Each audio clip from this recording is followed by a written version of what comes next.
السلام علیکم ورحمۃ اللہ وبرکاتہ۔ محترم بزرگوں، عزیز دوستوں، حضرت مولانا قاری جمیل احمد صاحب قاسمی دامت برکاتہم نے آج رمضان المبارک کی دوسری جمعہ میں جمعہ کے بیان میں زکوٰۃ کے عنوان پر بہت ہی ضروری اور اہم باتیں ارشاد فرمائی ہیں۔ آپ تمام حضرات اس بیان کو دھیان اور توجہ کے ساتھ سنیں اور مزید بیانات کے لیے ہمارے چینل HS بیانات کلپس کو ضرور سبسکرائب کریں۔ نہایت ہی قابل قدر بزرگوں اور دوستوں، ملک و ملت کے پیارے غیور نوجوانوں، عزیز ساتھیوں، پروردگار عالم نے اس کائنات کے اندر تین طرح کے انسان پیدا فرمائے ہیں۔ مال کے اعتبار سے دنیا میں تین طرح کے لوگ پائے جاتے ہیں جن سے ہمارا واسطہ آئے دن پڑتا ہے۔ ایک تو وہ لوگ ہیں جن کے گھر میں اگر صبح کا کھانا بن گیا تو دوپہر کا پتہ نہیں، دوپہر کا اگر انتظام ہو گیا تو رات کی خبر نہیں، یعنی مالی اعتبار سے نہایت ہی نچلی درجے کی زندگی کو لوگ جی رہے ہیں۔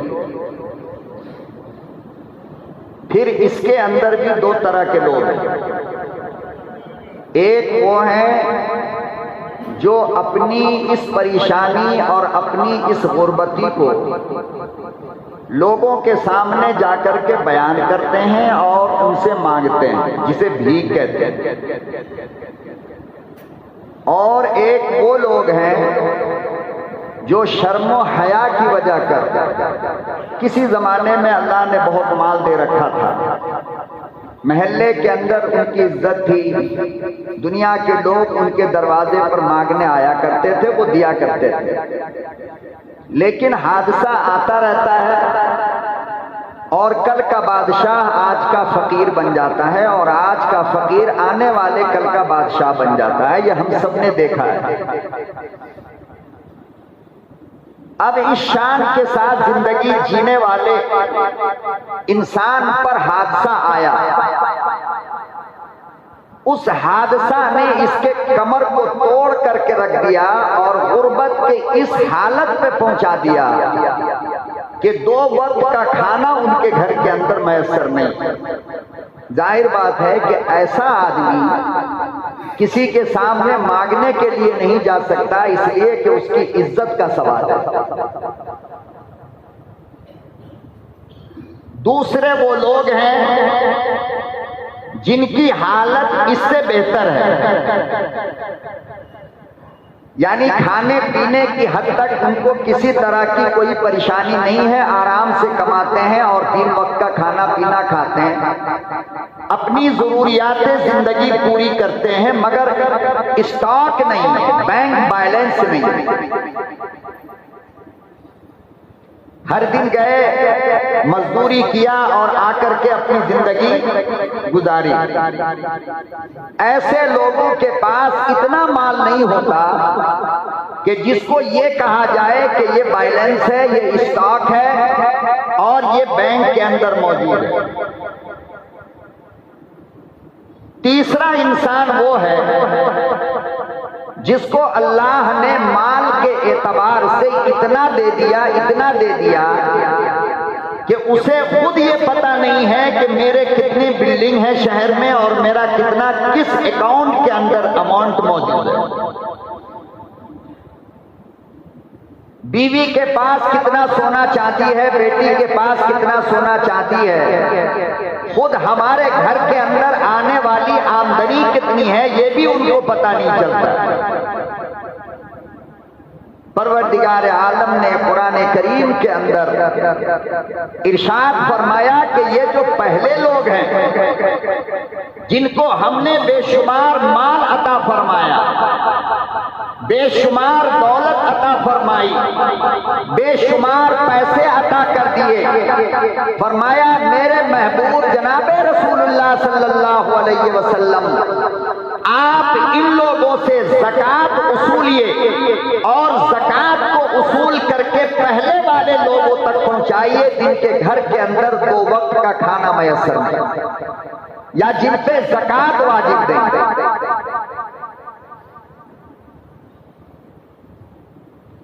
دیکھو اسلام کے 5 ارکان ہیں، کتنے؟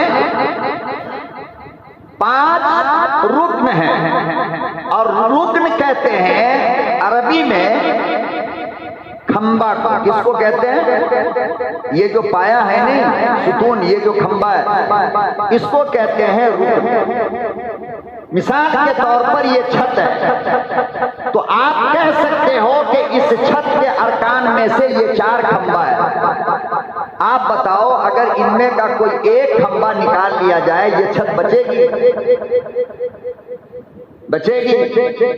ٹوٹ کر زمین پر بکھر جائے گی، ہم لوگ بھی اس کے اندر دب کر کے مارے جائیں گے۔ پتہ یہ چلا کہ چھت کو باقی رکھنے کے لیے اس کھمبے کا ہونا ضروری ہے، اس چھت کے باقی رکھنے کے لیے اس ستون کا ہونا ضروری ہے۔ اگر یہ ستون نہ ہو تو یہ چھت باقی نہیں رہ سکتا۔ پروردگار عالم نے ارشاد فرمایا اسلام ایک چھت ہے، اسلام ایک چھت ہے، اور یہ چھت 5 کھمبوں کے اوپر ٹکا ہے۔ ایک ہے کلمہ، نماز، روزہ، حج، زکات۔ یہ 5 کھمبے ہیں۔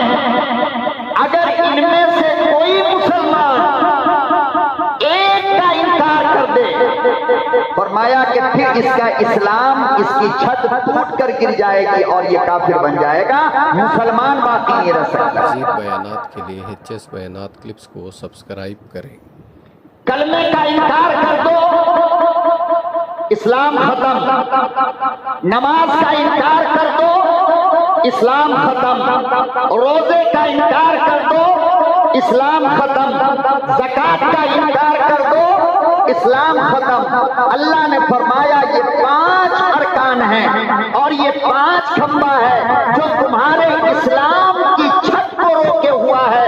اگر ان میں سے کسی ایک کو چھوڑ دیا تو تم کافر کہلاؤ گے، مسلمان نہیں ہو سکتے۔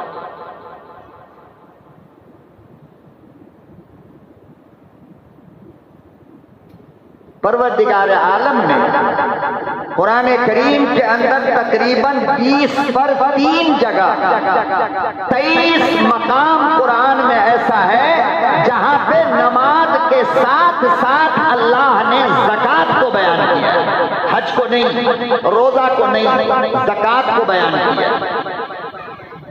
کیوں؟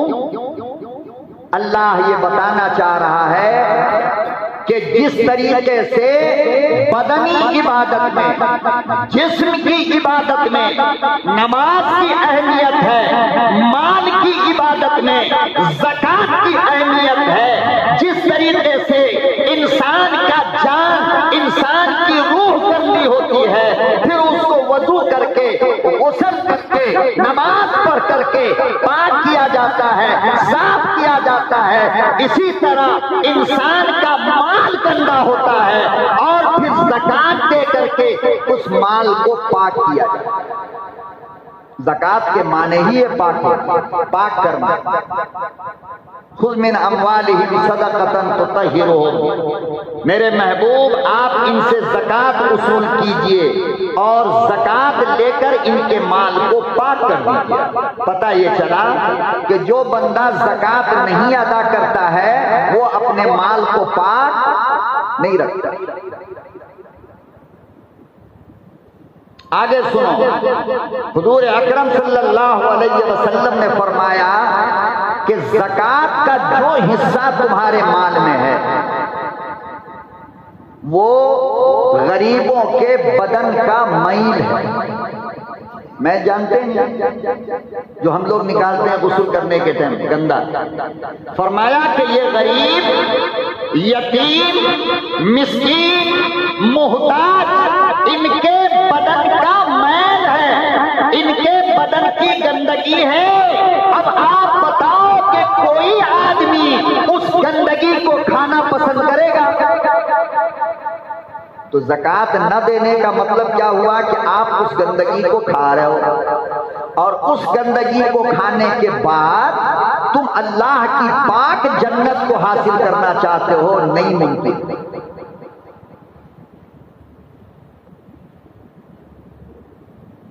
آج عجیب و غریب حالت ہے۔ مولانا اس کا ایگو کم کر دیجئے، محسن صاحب اس کا ایگو جو آ رہا ہے وہ کم کر دیجئے۔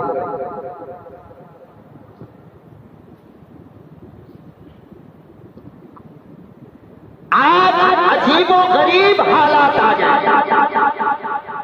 ہر آدمی اپنی فکر میں لگا ہے، اسے بس یہ چاہیے کہ مال آئے، چاہے حرام طریقے سے آئے یا حلال طریقے سے آئے، زکوٰۃ کا تصور اور زکوٰۃ کا بیان اور زکوٰۃ کی فکر تک انسان کو میسر نہیں۔ اور زکوٰۃ کا جب نام آتا ہے نہیں تو ان کی سمجھ میں نہیں آتا کہ مولانا کیا بکواس کر رہا ہے، یہ کیا بول رہا ہے۔ اور اگر بہت زیادہ سمجھ میں آ گیا زکوٰۃ کا مطلب تو کیا کرے گا جانتے ہو؟ گھر جائے گا، 2 4 5 25 30 ہزار روپیہ نکال کر کے مدرسے کو، مسجد کو، غریبوں کو، یتیموں کو بانٹ دے گا اور سکون سے رہے گا کہ میری زکوٰۃ ادا ہو گئی۔ زکوٰۃ ادا نہیں ہوتی۔ زکوٰۃ ادا اس طرح نہیں ہوتی ہے، زکوٰۃ دینے کا طریقہ ہے۔ علماء نے، فقہا نے، پیغمبر اعظم جناب رسول اللہ صلی اللہ علیہ وسلم نے زکوٰۃ کا طریقہ بتایا ہے۔ 100 روپیے میں سے 2.5 روپیہ واجب فرض ہے۔ 100 روپیے میں اور کن کن چیزوں پہ زکوٰۃ فرض ہے؟ تجارت کے مال پر، جو کاروبار آپ کر رہے ہو، بیچنے کے لیے اگر آپ نے کچھ خریدا ہے، غور سے سنو، یہ مسئلے کی بات ہے، تقریر نہیں ہے یہ۔ تقریر آپ جیسے چاہو سن لو، چلے گا، مگر مسئلہ جب بیان کیا جائے تو ڈھنگ سے سنا کیجیے، ورنہ باہر جا کر کے لوگ فساد مچاتے ہیں کہ سبحانیہ کے خطیب نے ایسے کہا، اب وہ کہتا ہے کہ خطیب جاہل ہے کیا؟ یہاں پہ غلط سنو گے، باہر جا کر غلط بیان کرو گے، نہیں کرو گے، بدنام کون ہوگا؟ تمہارا امام۔ تو مسئلہ جب بیان کیا جائے تو اس کو قاعدے سے سنا کرو۔ زکوٰۃ فرض ہوتی ہے تجارت کے مال پر۔ تجارت کے مال کا مطلب یہ ہے ایسا مال جو بیچنے کے لیے خریدا گیا، ایسا مال جو بیچنے کے لیے خریدا گیا۔ اب اگر کوئی آدمی 50 کروڑ کی مرسڈیز کار اپنے یوز کے لیے خریدتا ہو تو اس پہ زکوٰۃ ہوگی؟ بھئی بولو نا، اس پہ زکوٰۃ ہوگی؟ میں نے کیا کہا کہ وہ مال جو بیچنے کے لیے خریدا گیا ہو، چاہے آپ 1 پیکٹ چائے کی پتی خریدو دکان کے لیے کہ بیچنا ہے، تو اس چائے کی پتی پہ تو زکوٰۃ واجب ہو جائے گی 1 سال گزرنے کے بعد۔ لیکن اگر کوئی 50 لاکھ کی کار خریدے اپنے یوز کے لیے، پھر کار خرید لے ایک دوسری، پھر تیسری خرید لے، پھر چاہے 5000 کار خرید لے، لیکن اپنے یوز کے لیے، بیچنے کے لیے نہیں، تو اس کار پہ زکوٰۃ واجب نہیں ہے۔ لیکن اگر کوئی ڈیلر ایک 2 ویلر خریدے 20,000 کی، تو ظاہر بات ہے کہ ڈیلر جو گاڑی خریدے گا وہ بیچنے کے لیے خریدے گا، ہے نا؟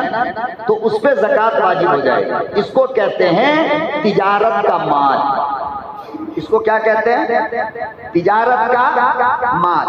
آپ 50 جوڑا کپڑا خرید لو پہننے کے لیے، زکوٰۃ واجب نہیں، لیکن 2 کپڑا آپ نے خریدا بیچنے کے لیے تو یہ ہو گیا تجارت کا مال۔ اب اس 2 کپڑے پہ زکوٰۃ واجب ہو جاتی ہے۔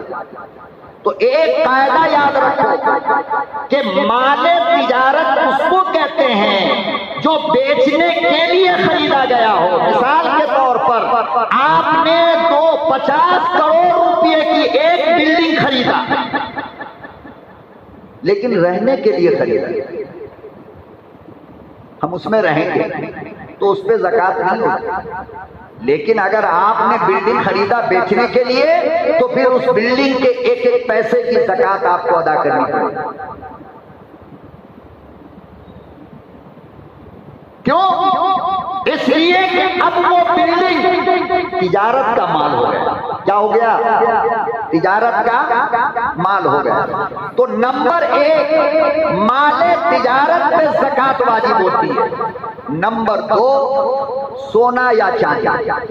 چاندی اگر کسی کے پاس 52.5 تولہ کے قریب ہے، غالباً آج 52.5 تولہ کے قریب ہے، یا سونا 7.5 تولہ کے قریب ہے یعنی 7.5 تولہ ہے، یا چاندی 52.5 تولہ ہے۔ چاندی 52.5 تولہ بھی نہیں ہے اور سونا 7.5 تولہ بھی نہیں ہے، لیکن دونوں تھوڑا تھوڑا ہے، دونوں تھوڑا تھوڑا ہے۔ تو فرمایا کہ اب دونوں کی قیمت جا کر کے بازار میں پوچھو کہ سونا چاندی دونوں کو بیچنے کے بعد رقم کتنی ہوتی ہے۔ اگر اتنی رقم ہو گئی کہ اس سے 52.5 تولہ چاندی خریدی جا سکتی ہے تو زکوٰۃ دونوں پہ واجب ہو جاتی ہے۔ مزید بیانات کے لیے HS بیانات کلپس کو سبسکرائب کریں۔ خالی چاندی ہے، سونا اتنا بھی نہیں ہے، ایک رتی کے برابر بھی نہیں ہے، تو 52.5 تولہ ہونا ضروری ہے۔ بات سمجھے؟ خالی سونا ہے، چاندی رتی برابر بھی نہیں ہے، تو 7.5 تولہ سونا ہونا ضروری ہے، لیکن دونوں تھوڑا تھوڑا ہے تو پھر اعتبار چاندی کا ہوگا، سونے کا نہیں۔ اب جا کر کے دونوں کی قیمت دیکھو، اگر وہ بیچ کر 52.5 تولہ چاندی خریدی جا سکتی ہے تو زکوٰۃ واجب ہو جائے گی۔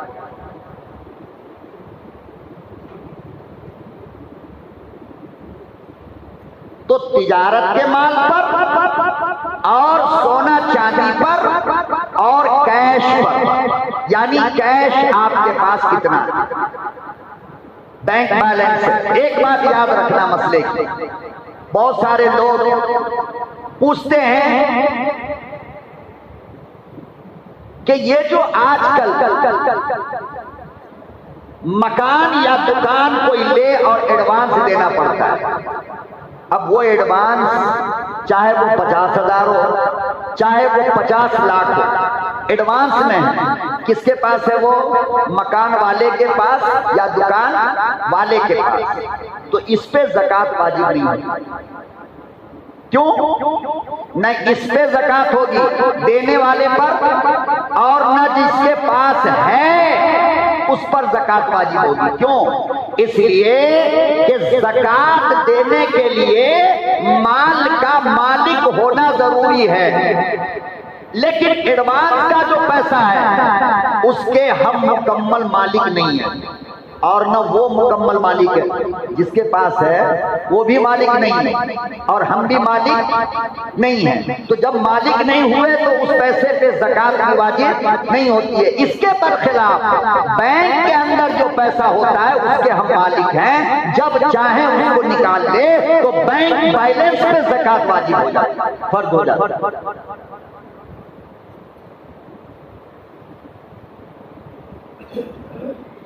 تو سونا چاندی پر، مال تجارت پر اور کیش پر، اور یہ سارے کے سارے ملا کر کے آپ دیکھو کہ کتنا بنتا ہے۔ کیش تھوڑا ہے، سونا تھوڑا ہے، چاندی تھوڑا ہے، تجارت کا مال تھوڑا ہے، یہ سب کو ملا کر کے دیکھو کہ کتنا بنتا ہے۔ 7.5 تولہ چاندی آ سکتی ہے نہیں آ سکتی؟ اور میں تو سمجھتا ہوں کہ آج کے زمانے میں شاید ہی کوئی ہو جس کے پاس اتنی رقم نہ ہو کہ 52.5 تولہ چاندی خرید لے۔ کیا قیمت ہے اس کی؟ 1,24,000 یہ کچھ ہوتا ہے آج کی مارکیٹ میں۔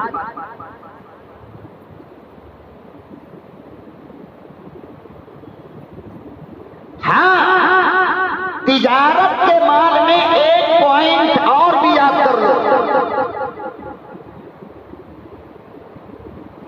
کام آئے گا آپ کے دکان کے اندر تجارت کا مال ہے 1 لاکھ کا، مثال کے طور پر کتنے کا؟ 1 لاکھ کا، اور دکان کو ہو گیا 1 سال، کیونکہ سال سے پہلے زکات نہیں ہوتی، 11 مہینے میں زکات فرض نہیں ہوتی جب تک کہ 12 مہینہ اس مال پر گزر نہ جائے، اس وقت تک زکات واجب نہیں، فرض نہیں۔ آپ نے اپنی بچی کو 50 لاکھ کا سونا خرید کر کے آج دیا ہے تو اس پہ زکات واجب نہیں ہوتی، کیوں؟ اس لیے کہ اس پہ سال کا گزرنا ضروری ہے، اگر یہ سونے کے اوپر سال گزر گیا تب جا کر کے زکات واجب۔ تو ایسا نہیں ہے کہ ہم نے آج دکان کیا اور دکان میں 50 لاکھ کا مال ہے اور اس پہ زکات واجب ہو گئی، نہیں، رمضان میں دکان کیا تو اگلے رمضان میں زکات فرض ہوگی، ابھی نہیں۔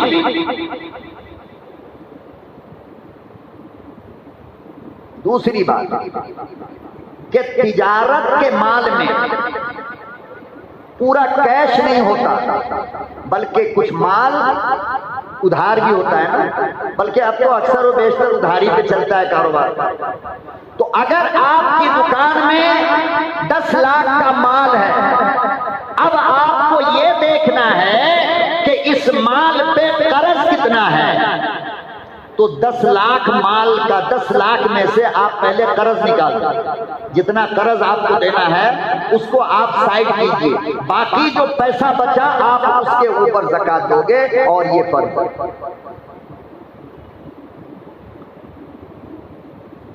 مگر افسوس 100 روپے میں 2.5 روپیہ، کتنا؟ 100 روپے میں 2.5 روپیہ، اور وہ 2.5 روپیہ دینا بھی آج مصیبت، اور آدمی اندازے سے دیتا رہتا ہے زکات، اندازے سے زکات دیتا رہتا ہے، چلو اتنا دے دیا آدھا ہو گیا، اتنا دے دیا، ایسے زکات نہیں ہوتا۔ زکات الگ چیز ہے، خیرات الگ چیز ہے، زکات الگ چیز ہے، صدقہ الگ چیز ہے۔ ارے صدقہ جیسے چاہو دے دو، خیرات جیسے چاہو دے دو، لیکن زکات کے لیے آپ کو حساب کرنا پڑے گا، ورنہ زکات ادا نہیں، چاہے آپ بڑھ کر کے دے دو لیکن زکات ادا نہیں ہوتی ہے۔ زکات کے لیے حساب کرنا ضروری ہے۔ آپ 2 دن ٹائم نکالو، آپ اپنے دکان کے مال کو دیکھو ایک دن بیٹھ کر کے کہ کتنے کا مال ہے، پھر آپ اس میں سے قرض سائڈ کر دو، جو کہ آپ کا مال ہے اس پہ آپ حساب ڈالو، کتنا روپیہ ہوا، 1 لاکھ ہے تو 2,500، سیدھی سی بات ہے۔ تو اندازے میں آپ یا تو زیادہ دے دو گے یا کم دے دو گے، شریعت دونوں کو نہیں مانتی، زیادہ دو گے تو بھی زکات ادا نہیں ہوگی اور کم دو گے تو بھی زکات ادا نہیں ہوگی۔ جیسے کہ ظہر کی نماز 4 رکعت فرض ہے، اب تم کہو کہ آج پیٹ میں درد ہو رہا، روزہ بہت لگ رہا، اللہ میاں 3 رکعت بس، نماز ہوگی؟ بولو نا، نماز ہوگی؟ شریعت میں اور مسائل کے اندر منمانی نہیں چلتی، اپنے من کی نہیں چلتی۔ ایک آدمی آیا بہت خوش ہو کر کہ اللہ میاں آج میں بہت خوش ہوں، لائیے آج ظہر کی نماز 5 رکعت پڑھ لیتے ہیں، ایک زیادہ ہے نا، ہوگی؟ ارے بولو نا، ہوگی؟ بالکل یہی حال زکات کا۔ زکات کی جو رقم ہے پرفیکٹ ہونی چاہیے، اس لیے کہ فرض ہے یہ، جیسے نماز فرض ہے، زیادہ دے دو گے 5 رکعت کی طرح تو بھی ادا نہیں ہوگا، اور اگر کم دے دیا تو ادا نہیں ہوگا۔ تو اب بتاؤ حساب کرنا پڑے گا یا نہیں کرنا پڑے گا؟ ہاں، البتہ حساب پورا کرنے کے بعد آپ ابھی مت نکالیں، میں آسان طریقہ آپ کو بتا دیتا ہوں۔ آپ اپنے گھر کے سونا چاندی کا حساب لگا دیں۔ ہاں، ایک بات اور کام کی بتا دیتا ہوں جس میں آپ لوگ بہت خوش ہوں گے، میں سمجھتا ہوں کہ مولانا تھوڑا آسان کر دیا معاملہ۔ عام طور سے سونا چاندی جو ہوتا ہے وہ بیوی کا ہوتا ہے، کس کا؟ بولو نا، کس کا ہوتا ہے؟ بیوی کا۔ تو زکات بھی بیوی پر ہی فرض ہوتی ہے، شوہر پہ فرض نہیں ہے، اس لیے کہ زکات وہ ادا کرے جو مال کا مالک ہو۔ تو بیوی کا جو زیور ہے اس کے ہم تھوڑی مالک ہیں، اس کی مالک عورت ہے۔ اب اگر عورت یہ کہے کہ میں اپنے زیور کا زکات نکالنا چاہتی ہوں، تو شوہر کو یہ اختیار ہے، وہ یہ کہے کہ میں تو زکات کے لیے پیسہ نہیں دوں گا، تم جاؤ اپنی چاندی اپنا زیور بیچ کر کے زکات ادا کرو۔ اس لیے کہ وہ تم پہ فرض ہے، ہم پہ فرض نہیں ہے۔ 50 لاکھ کا سونا رکھے ہوئی الماری میں بند کر کے ہم کیا پاگل ہیں کہ ہر سال تیرے مال کا زکات نکالتے رہے؟ تو اپنے مال کا زکات نکال، پورے سال پیسہ جمع کر، میں کیوں؟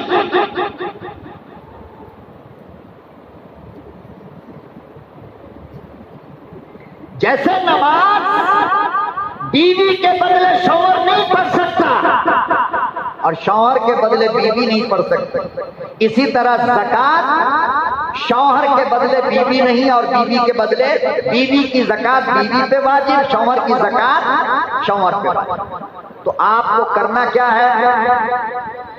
پہلے آپ اپنے گھر کا کیش، اپنا کیش دیکھو، نوٹ کر لو، ہاں 2 لاکھ روپیہ۔ مزید بیانات کے لیے HS بیانات کلپس کو سبسکرائب کریں۔ کی دکان ہے، آپ اس کے اندر دیکھو، یا آپ کی فیکٹری چل رہی ہے تو آپ دیکھو کہ کتنا کا مال گیا اور کتنا مال ابھی ہے، پھر اس کو نیچے نوٹ کر دو۔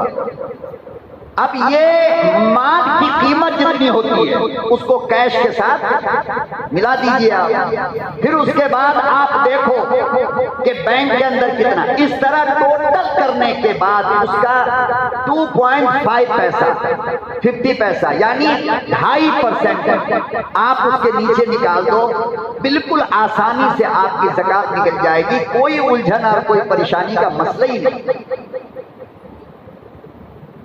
نکال دیا تو ٹھیک، نہیں نکالا تو کیا ہوگا؟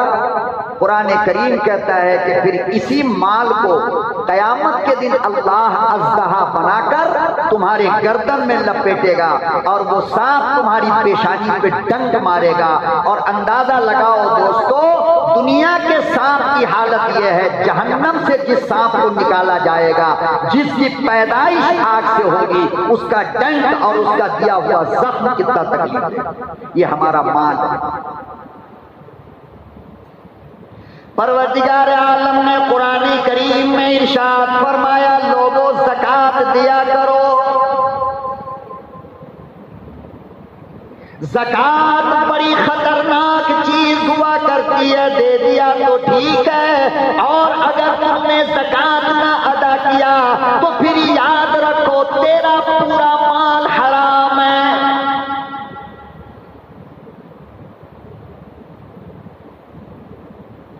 ایک پیسے کی زکات بھی رک گئی، سارا مال حرام ہو گیا۔ اب جو تم کھاؤ گے، جو تجارت تم کیا کرتے تھے، جو حلال کی کمائی کیا کرتے تھے، زکات نہ دینے کی وجہ کر حرام ہو گیا۔ اب پورا سال تمہاری اولاد حرام کھاؤ۔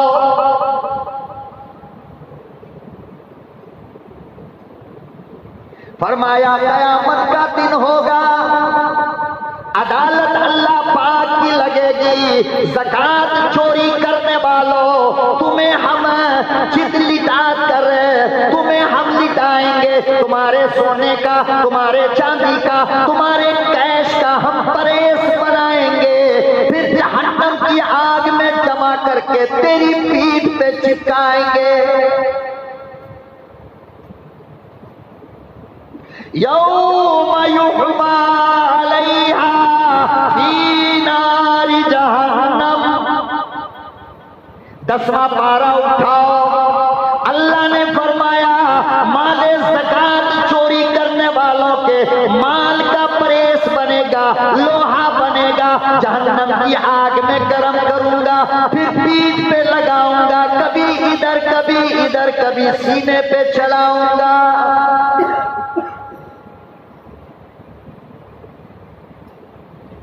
کبھی اژدہا بنا کر گلے میں لٹکا دوں گا، پھر وہ تیری پیشانی پہ ڈنک مارے گا، جب تو ہٹانے کی کوشش کرے گا وہ سانپ کہے گا مجھے کیوں بھگاتے ہو، میں تمہارے گلے کا سونا ہوں،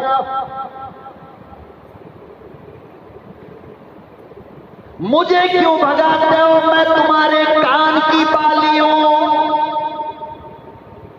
مجھے کیوں بھگاتے ہو، میں تیری پیشانی کا جھومر ہوں، میں تیرا سونا ہوں، جسے تو صبح دوپہر شام دیکھا کرتا تھا لیکن کبھی زکات ادا نہ کیا۔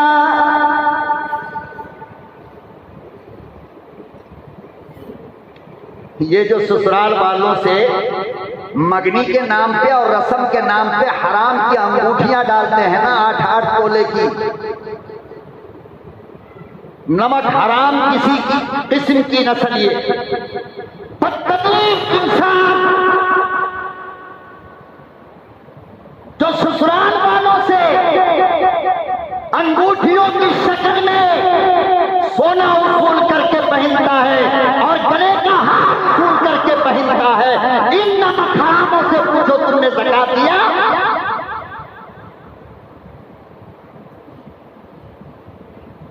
ان مکاروں سے پوچھو تم نے زکات دیا؟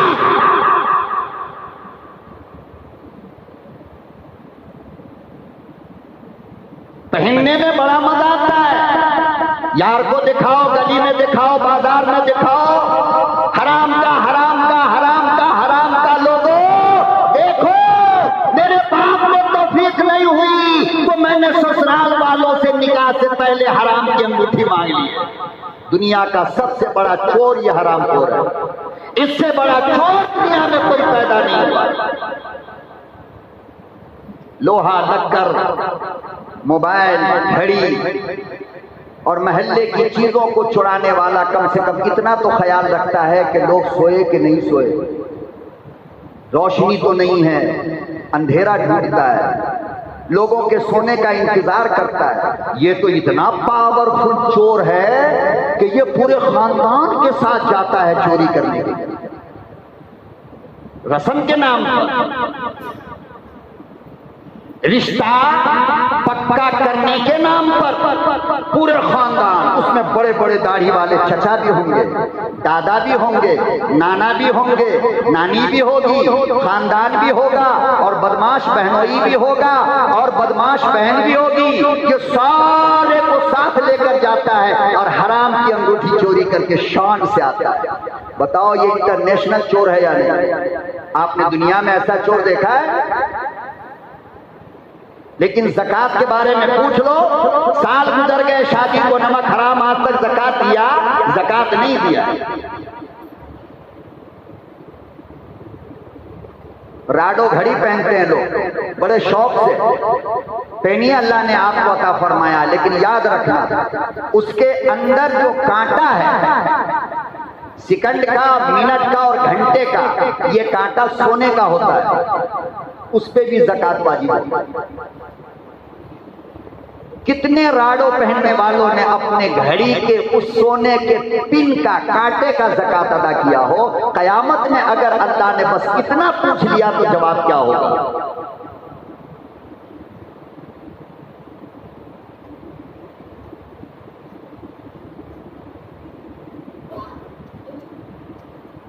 تو اندازے سے زکات ادا نہیں ہوتی، بلکہ زکات کا حساب کرنا پڑے گا۔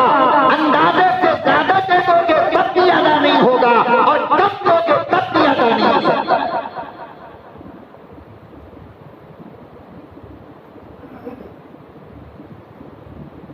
اللہ اکبر و کبیرہ، لوگوں کبھی بھی غرور نہ کیا کرو، اللہ نے تمہیں مال دے دیا،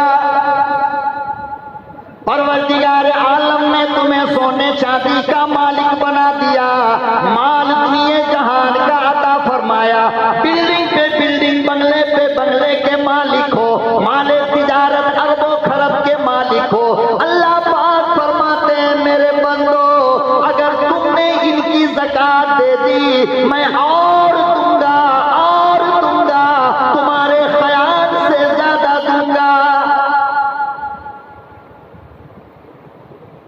جاؤ اپنی بیوی سے کہو اس زیور کا زکات دے دے۔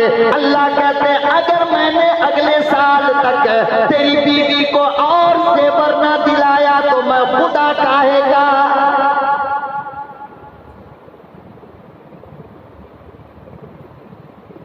یہ مال میرا ہے تیرا نہیں، یہ سونا میرا ہے تیرا نہیں، یہ بنگلہ یہ بلڈنگ میری ہے تیری نہیں، یہ تجارت کا مال میں نے دیا تیرا نہیں۔ کوئی اپنی ماں کے پیٹ سے نہ غریب پیدا ہوتا ہے نہ مالدار ہوتا ہے۔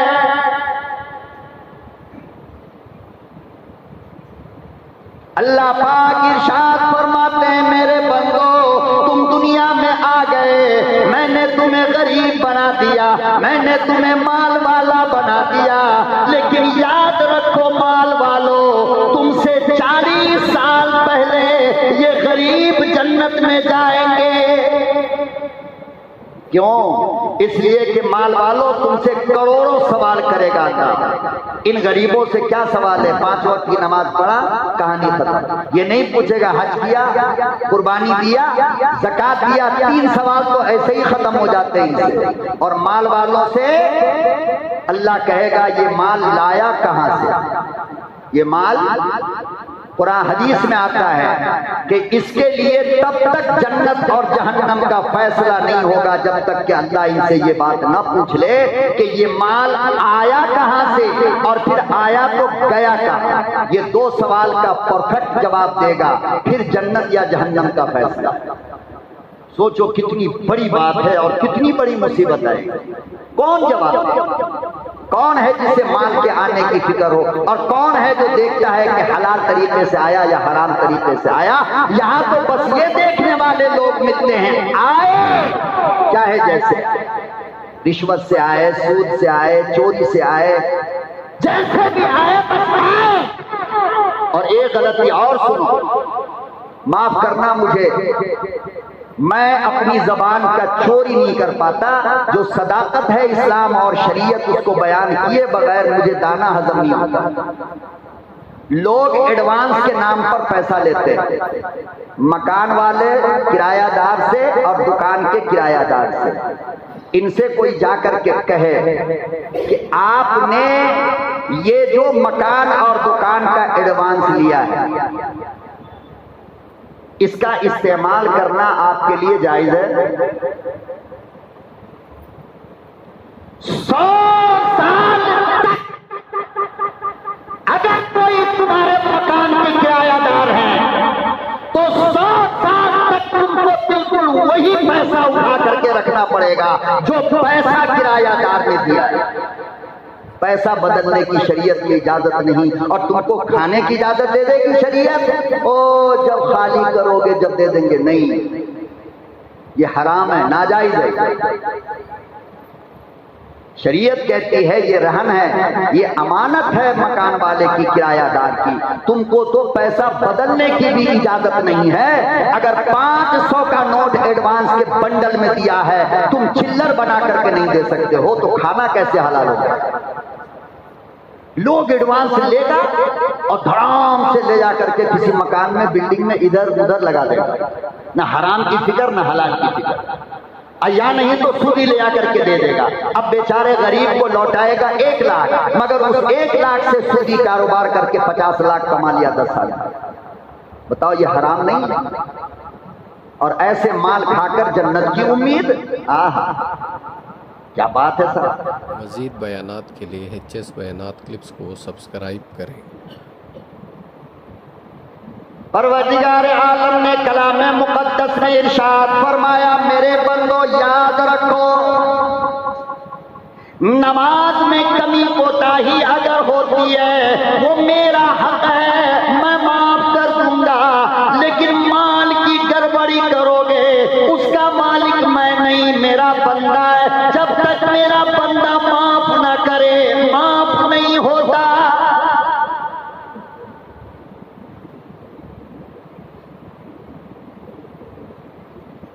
اسی لیے پروردگار عالم نے ارشاد فرمایا او لوگو اگر مال میں نے عطا کر دیا ہے تو بہت سوچ کر زندگی جینا، کہیں ایسا نہ ہو انما اموالکم واولادکم فتنہ، تیرا مال تیرے لیے فتنہ ہے، تیری اولاد تیرے لیے فتنہ ہے، کہیں ایسا نہ ہو یہ مال تیرا تجھے جہنم میں لے کر چلا جائے۔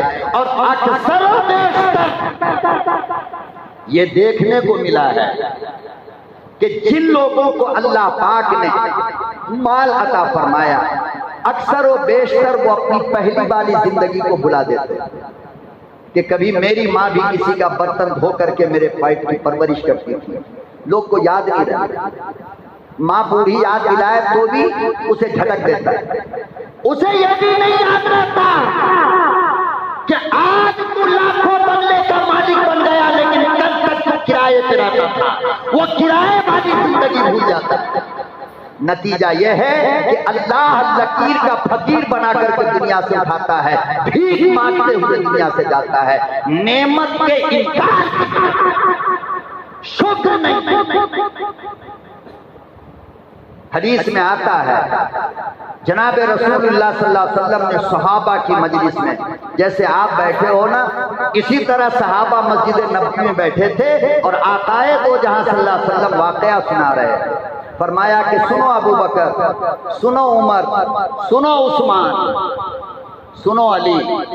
تمام صحابہ کو مخاطب کر کے کہا کہ سنو, کبھی بھی زندگی میں اپنی پہلی والی زندگی کو بھولا مت کرو.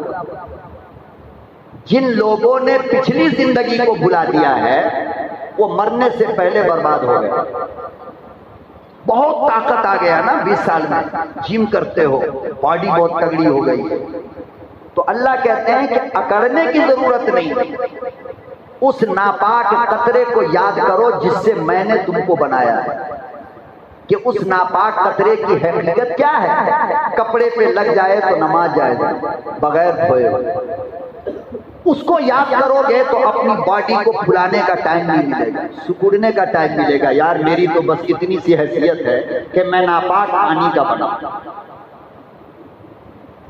اللہ کہتے ہیں کہ اگر آج تیرے دسترخوان کے اوپر ہزاروں طرح کی چیزیں ہیں تو اکڑ کے بچنا کر, بلکہ اس دور کو یاد کر جب تیری ماں ایک روٹی کے 4 ٹکڑے کر کے تیرے 4 بھائی بہنوں میں بانٹا کرتے تھے. وہ زمانہ یاد رکھے گا تو آج اللہ تجھے غربت سے بچا لے گا. تیرے اندر غرور نہیں آئے گا, تکبر نہیں آئے گی, گھمنڈ نہیں آئے گا. تو میرے محبوب نے فرمایا کہ جب اللہ نعمت دے تو پچھلی زندگی مت بھولا کرو, اسے یاد رکھو تو زندگی خوبصورت بنے گی. پھر فرمایا کہ بنی اسرائیل میں 3 بہت پریشان آدمی. کتنے؟ 3 بہت پریشان. پہلی پریشانی یہ کہ وہ بہت غریب تھے, اور ان میں سے ایک کے ساتھ پریشانی یہ کہ وہ کوڑھ کے مریض تھے.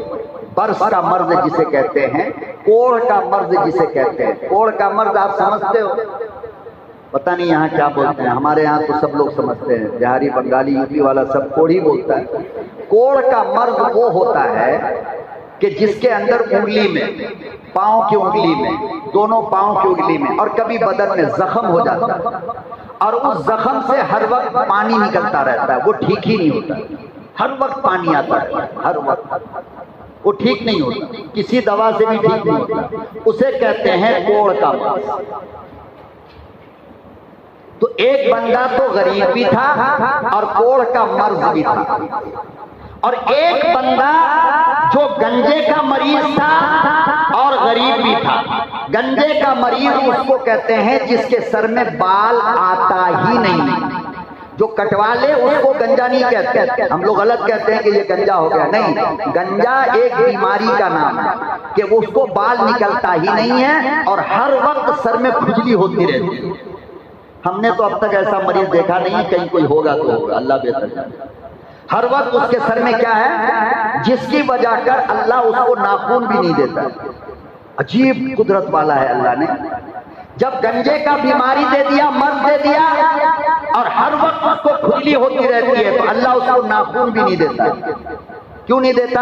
اگر ناخون ہوتا تو کھجا کھجا کے کیا کرے گا, زخمی کر لے, مرے گا. تو گنجے کو ناخون بھی اللہ نیا, اور غریب بھی تھا.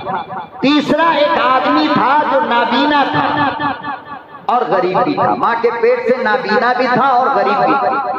اللہ پاک نے ایک فرشتے کو انسان کی شکل میں سب سے پہلے اس کوڑھ کے مریض کے پاس بھیجا کہ آپ جائیے ان کے پاس اور ان سے خیر خیریت پوچھیے.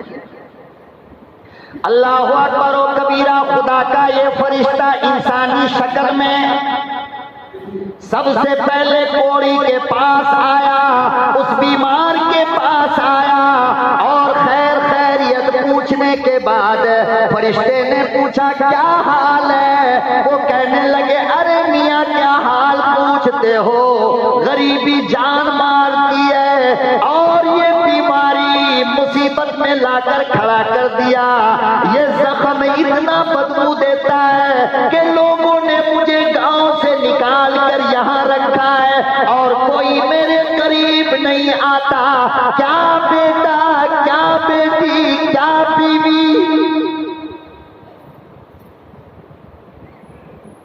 غربت الگ، یہ بیماری الگ، تم اللہ والے لگتے ہو، میرے لیے دعا کر دو اللہ مجھے شفا دے دے۔ اللہ کے فرشتے نے دعا کی، فوراً بیماری ٹھیک ہو گئی۔ پھر اللہ نے ایک اونٹ دیا، کیا دیا؟ اونٹ، اور اس اونٹ سے اتنے بچے ہوئے کہ اس علاقے کا پورا میدان اس کے جانور سے بھر گیا، اتنا مالدار۔ پھر یہی فرشتہ گنجے کے پاس گیا، جو صاحب بیٹھے ہوئے اپنے سر کو کھجا رہے تھے، دریافت کیا، خیر خیریت پوچھا، کیسے ہو کیا ہو؟ کہنے لگا صاحب کیا پوچھتے ہو، جب سے عقل ہوئی بس ایک ہی کام ہے کہ سر کو کھجاتا رہو، اور غربت کا یہ حال کہ صبح کھاؤں تو دوپہر نہیں، دوپہر کھاؤں تو شام نہیں، ذرا دعا کر دو اللہ تندرستی دے دے۔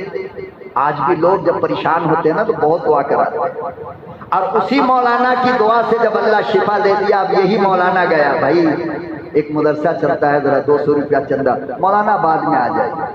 مولانا اگر دل توڑ کر کہہ دے کہ اللہ تجھے پھر ویسا ہی بنا دے تو انشاءاللہ پھر ویسے ہی کرے، یاد رکھنا یہ، اس لیے کہ ہم دونوں کو اللہ دیکھ رہا ہے، شروع سے دیکھ رہا ہے، جب مر رہا تھا تو دعا کرا رہا تھا، اور آج آیا چندے کے لیے تو کیا کہہ رہا ہے؟ مولانا بعد میں آ جائیے، افطاری کے بعد، تیرے باپ کا نوکر ہے۔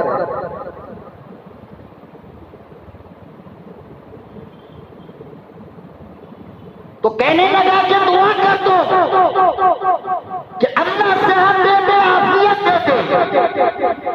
اس اللہ والے نے ہاتھ اٹھایا، دعا مانگی، فوراً سر پہ بال آ گیا، فوراً، اور بہترین بال آ گیا، زلف خوبصورت بال۔ پھر اللہ نے اس کو ایک گائے عطا فرمائی، گابھن گائے، اس کے گائے سے پورا جنگل بھر گیا، اتنی دولت، اتنی دولت۔ پھر یہی اللہ کا نیک بندہ نابینا کے پاس گیا، یہ حضور اکرم صلی اللہ علیہ وسلم اپنے صحابہ کو سنا رہے تھے، جو میں ان کا غلام، ان کا وارث آپ کو سنا رہا ہوں، امانت ہے محمد عربی صلی اللہ علیہ وسلم کی، یہ قصہ سمجھ کر کے مت سننا، عبرت اور سبق سمجھ کر کے سننا کہ ہمارے ساتھ بھی ایسا ہو سکتا ہے۔ نابینا کے پاس گئے، خیر خیریت پوچھا، کہا کہ بھئی کیا حال ہے؟ کہا دیکھ تو رہے ہو ساری دنیا کی نعمتیں موجود ہیں، آنکھ نہیں دیکھ نہیں پاتا ہوں، غربت کا یہ حال ہے کہ مت پوچھو۔ فوراً انہوں نے دعا مانگی، آنکھ میں روشنی آ گئی، اور ایک بکری اللہ نے ان کو عطا فرمائی، اس کی بکری سے پورا جنگل بھر گیا، ہزاروں بکریاں، تینوں کا کام ہو گیا، کوڑ کی بیماری ٹھیک، امیر ہو گیا، گنجا ٹھیک، امیر ہو گیا، آنکھ ٹھیک، امیر ہو گیا۔ کچھ دن کے بعد اللہ نے فرمایا کہ ذرا ان کو ٹیسٹ بھی کر لو، ان کو آزما بھی لو، خالی مال دینے سے کام نہیں بنتا، بلکہ مال دینے کے بعد میں امتحان بھی لیتا ہوں، اگر امتحان میں کامیاب ہوا تو ٹھیک، ورنہ بادشاہ کی کرسی سے اتار کر میں گلیوں میں بھیک بھی منگوانا جانتا ہوں، یہ میرے لیے کوئی بڑا مسئلہ نہیں۔ اس لیے مال کے اعتبار سے خدا کے واسطے میرے بھائی کبھی بھی غلط فہمی کے شکار مت ہونا، یہ پانی کی طرح ہے، آئے گا اور چلا جائے گا، تم کو پتہ بھی نہیں چلے گا۔ پروردگار عالم نے اسی فرشتے کو فقیر بنایا، فقیر کے لباس میں سب سے پہلے کوڑی کے پاس روانہ کیا، فرمایا کہ جاؤ، سب سے پہلے وہیں جاؤ۔ یہ فقیر بن کر، محتاج بن کر کوڑی کے پاس گیا اور جا کر کہنے لگا، میں غریب آدمی ہوں، میں مسافر آدمی ہوں، کئی دن سے کھانا میسر نہیں، ایک روٹی کا سوال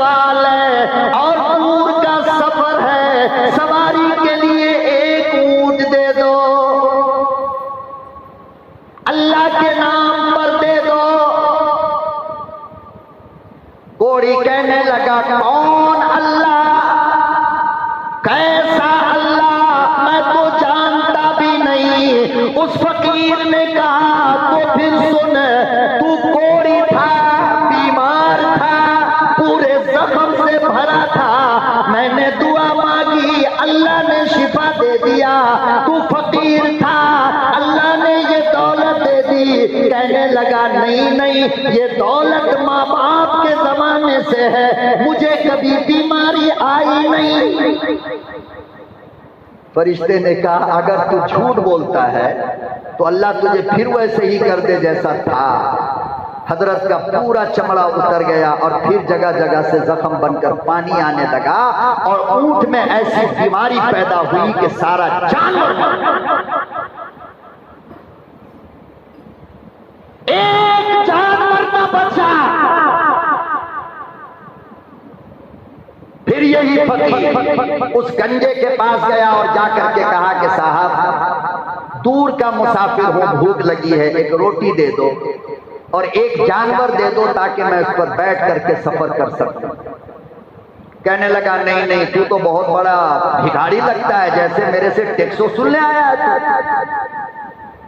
وہ اللہ کا ولی کہنے لگا میں اگر غلط ہوں تو تم بتاؤ، کیا تمہیں گنجے کی بیماری نہیں تھی؟ کیا تم روٹی کو ترستے نہیں تھے؟ پھر اللہ پاک نے تیری بیماری سے شفا دے دیا، پھر یہ ساری دولت رب نے عطا فرمائی۔ وہ کہنے لگا تو جھوٹ بولتا ہے، یہ ساری دولت میرے باپ دادا کے زمانے سے آئی ہے اور میں تو کبھی گنجا تھا ہی نہیں۔ کون اللہ، کاہے کا اللہ، میں تو جانتا نہیں، پہچانتا نہیں۔ اس فقیر نے کہا اگر تو جھوٹ بولتا ہے اللہ تجھے ویسا کر دے جیسا تو پہلے تھا۔ پھر آنکھ کی روشنی گئی اور سارے گائے مر گئے، ایک لمحے کے اندر ایک گائے نہ بچی، پورا میدان مری ہوئی گائے سے بھری۔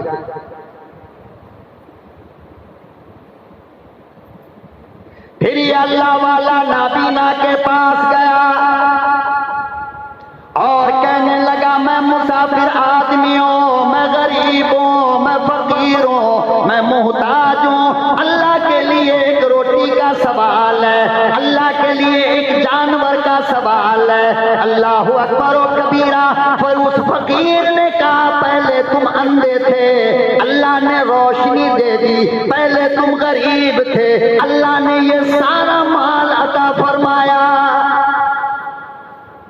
نابینا کہنے لگا ہاں اللہ والے تم بالکل سچ کہہ رہے ہو، میں نابینا تھا، اس نے مجھے روشنی عطا فرمائی، میں فقیر تھا، اس نے مجھے دولت عطا فرمائی، تیری مرضی، پورے میدان میں بکریاں بھری ہیں، بھیڑ دمبا ہے، جتنا تیرا دل چاہے تو لے لے اللہ کے نام پر، اور جتنا دل چاہے تو چھوڑ دے۔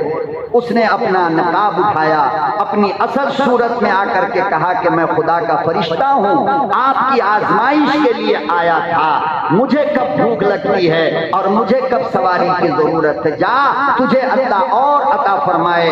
حدیث میں آتا ہے کہ وہ جو سارے اونٹ مر گئے تھے وہ زندہ ہو کر یہاں آ گیا، وہ جو ساری گائے مر گئی تھی وہ زندہ ہو کر نابینا کے پاس آ گیا۔ پھر اس پورے علاقے کے اندر صرف نابینا تھا اور اس کی دولت۔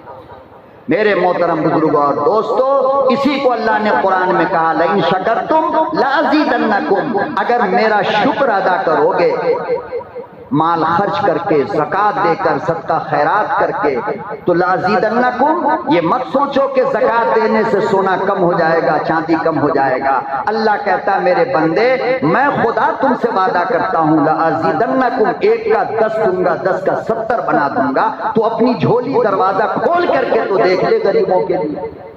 اللہ پاک ہمیں سمجھ عطا فرمائے اور نیکیوں کے راستے پہ چلنے کی توفیق عطا فرمائے۔ اللہ اپنے امتحان اور آزمائش سے ہم سب کی حفاظت فرمائے۔ وآخر دعوانا ان الحمدللہ رب العالمین۔ ماشاءاللہ، مولانا نے زکوٰۃ کے عنوان پر بہت ہی قیمتی باتیں ارشاد فرمائی ہیں۔